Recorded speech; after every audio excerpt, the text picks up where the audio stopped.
En el capítulo 2 vamos a estudiar los módulos fotovoltaicos. Los módulos fotovoltaicos, según su morfología, pueden ser monocristalinos o policristalinos.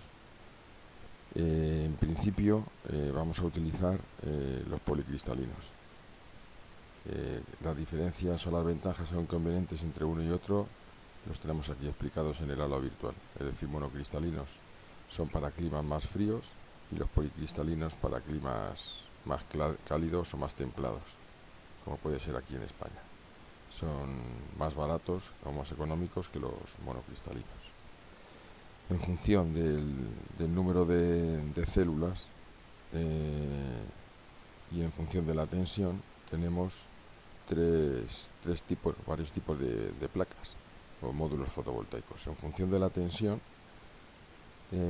las tensiones que vamos a trabajar en fotovoltaica son 24, 48 y 12 voltios. En el caso de 24 voltios, que vayamos a trabajar con una tensión de 24 voltios, tenemos placa tanto de 60 como de 72.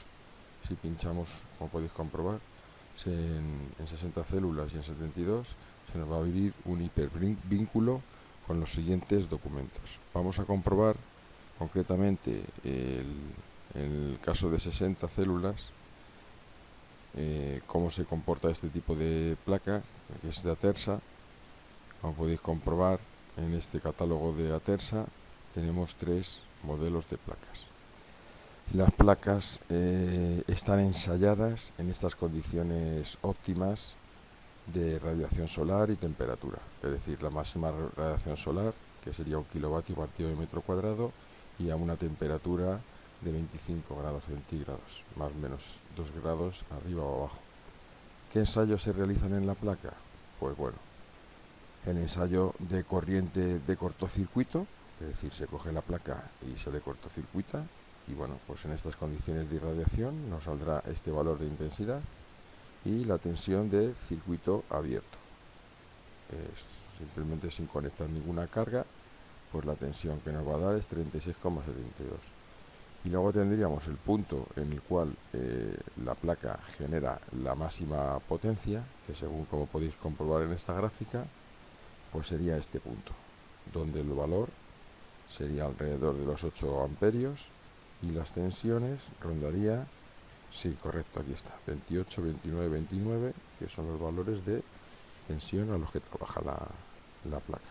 Como podéis comprobar en esta gráfica, la placa funciona con una tensión más o menos, una intensidad, perdón, más o menos constante hasta este punto. Si fuéramos moviéndonos en la gráfica, bueno, pues veríamos que aquí los valores de tensión se van estabilizando. Y en el caso de la tensión, aquí veis cómo el valor de intensidad se va estabilizando. Por lo tanto, el punto de máxima potencia o el punto óptimo de trabajo de la placa sería este. Y estos son los valores tanto de intensidad como de tensión. Si multiplicásemos el valor de la tensión por la intensidad, obtendríamos la potencia de la placa. Otro parámetro importante es la eficiencia del módulo, que está relacionado totalmente con el rendimiento de la placa, es decir, qué proporción de radiación solar se transforma de forma eficiente en energía eléctrica. Como podéis comprobar, el valor es muy reducido, un 14% de esa irradiación solar se transforma en energía eléctrica. Los parámetros de temperatura, que en esta gráfica vemos cómo la temperatura realmente afecta principalmente a la tensión. Es decir, si la temperatura a la que está sometida la placa es 75 grados, como podéis comprobar, el valor de tensión pues se reduce. Si la placa funciona a una temperatura de 0 grados, el valor de tensión aumenta. Fijaros que la intensidad ni siquiera no afecta prácticamente para la temperatura. En cuanto a los valores de irradiación solar, ya hemos comentado que la placa está ensayada a 1 kilovatio partido por metro cuadrado, y bueno, son los valores más óptimos o máximos de irradiación solar, y según vaya bajando o disminuyendo la radiación solar, donde va a influir en mayor proporción es en la intensidad. La irradiación solar, como podéis comprobar, no afecta prácticamente a la tensión, pero sí a la intensidad.